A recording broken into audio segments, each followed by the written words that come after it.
Okay, ready. Well, I've already put the spark plugs in.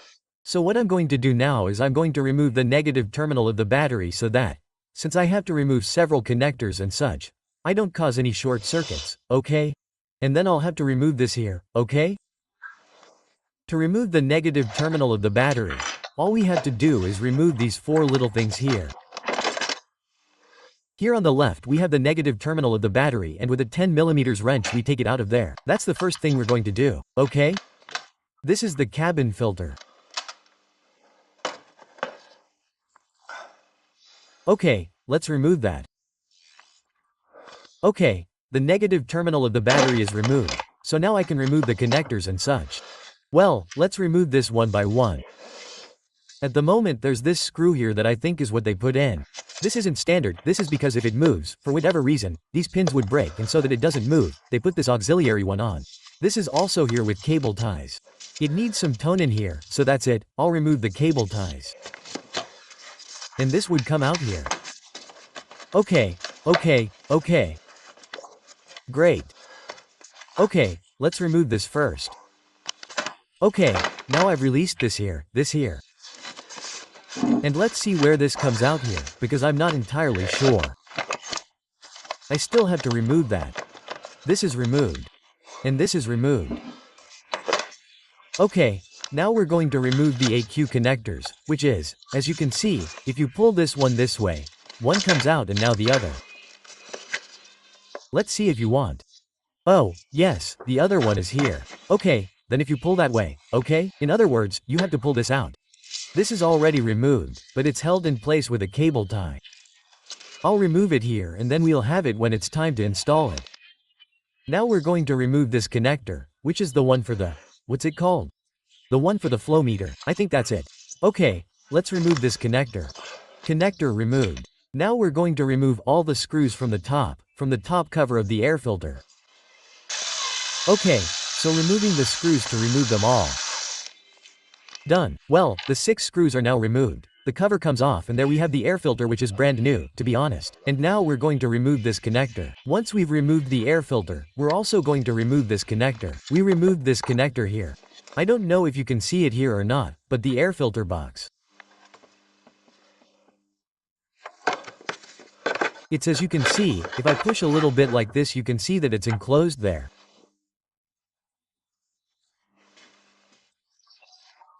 So what I think, I'm not sure, is to remove this screw here, its other counterpart that I think is up here, in such a way that it allows me to push the air filter box a little like this to take it out here. That's what I think needs to be done. I'm not sure, but I'm going to try. Well, we almost have it after removing these 2 screws here. Okay, now you see here in the part where the intake goes here. Let's see if you can see that little tube. See? There we have this clamp that was put on after the factory. Come on, this one is already manipulated.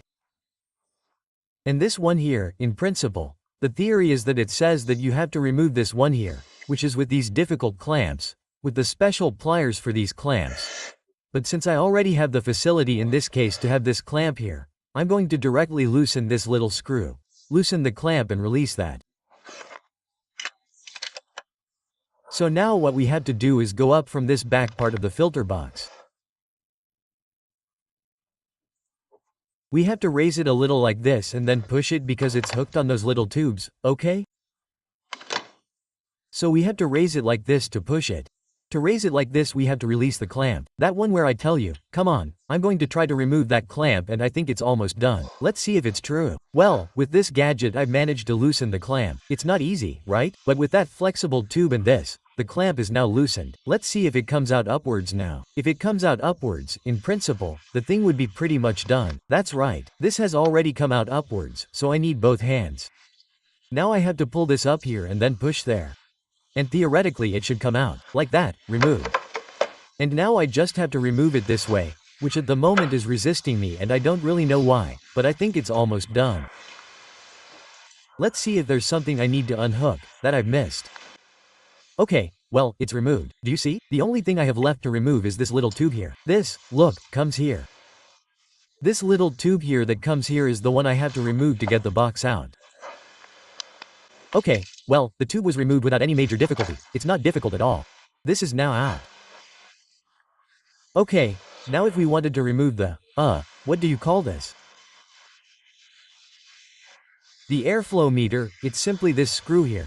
This screw here are 2, okay? This one, that one and this one down here are 3. And with that we could remove the airflow meter if we needed to, which is not the case at the moment, okay?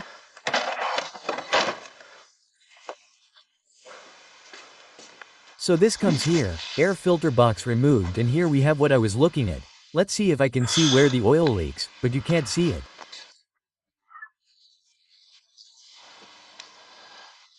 What the hell? I thought that now with this I would see how I could see the oil leak, but at the moment I can't see it. No, I can't see it. I'm going to keep investigating, but at the moment I can't see the oil leak. So I'll start the car again without the air filter box. And what I've seen is that it doesn't lose that oil, that mayonnaise really, neither through the rocker cover gasket nor through the cylinder head gasket. It's already traveled the entire perimeter of the cylinder head gasket and it's not through there. It's through a place that's between the compressor that's here, I think it's going to lose it through the compressor and between the compressor, under the compressor and under the compressor. Look, if you see these here, do you see? This first pulley is the compressor pulley and the one right there at the bottom. Let's see if I can show it.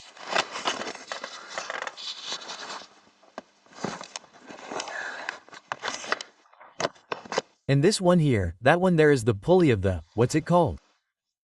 Of the air conditioning compressor.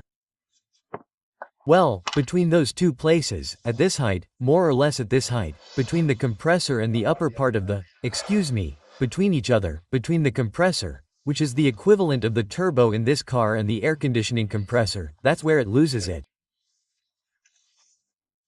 So the most logical thing is that it loses it through the compressor, some lubrication of the compressor like that.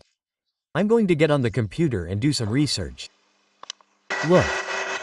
I've seen where the oil comes from.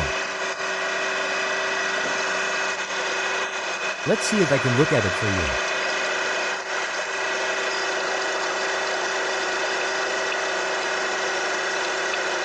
It's up there.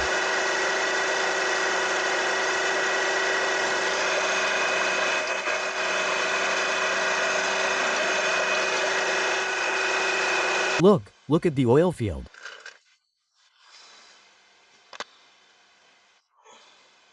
It's in this little ruin. If it has to do with that.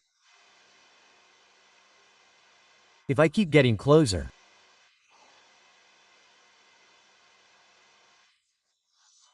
There you can see the source.